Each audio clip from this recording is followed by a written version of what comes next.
નમસ્કાર ખેડૂત મિત્રો, તમે જોઈ રહ્યા છો કે પારા વખેડવાનું સાથી દેશી જુગાડ. હવે આની આપણે વાત કરીએ તો આપણે 2-3 દિવસ પહેલાં રીલ મૂકી હતી.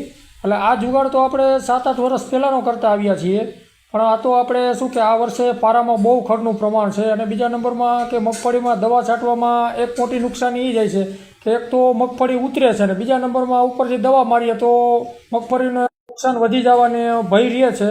અને આ તમે જોઈ શકો છો કે આનું એકદમ 100% સક્સેસ કામ ને એક સાથે 3 સાથે આમાં હાલે છે. 2 પારાના અને એક આપણે જે મગફળી વખેડવાના બલૂનિયા હાલે છે. આમાં પારો વિખાતો નથી, ખડ રહેતું નથી. ને આનો એક મોટામાં મોટો એ ફાયદો છે કે આ જે સાથી હાલે એટલે એમાં જે દાઢાની ધૂળ હારની ઉપર પડે એટલે ઝીણું ખડ પણ દટાઈ જાય છે અને પારો પણ વિખાતો નથી. જો તમારે આવા ને આવા અમારા દેશી જુગાડના વિડીયો જોવા માટે અમારી ચેનલને લાઈક કરો, ફોલો કરો અને શેર કરો. જય જવાન, જય કિસાન.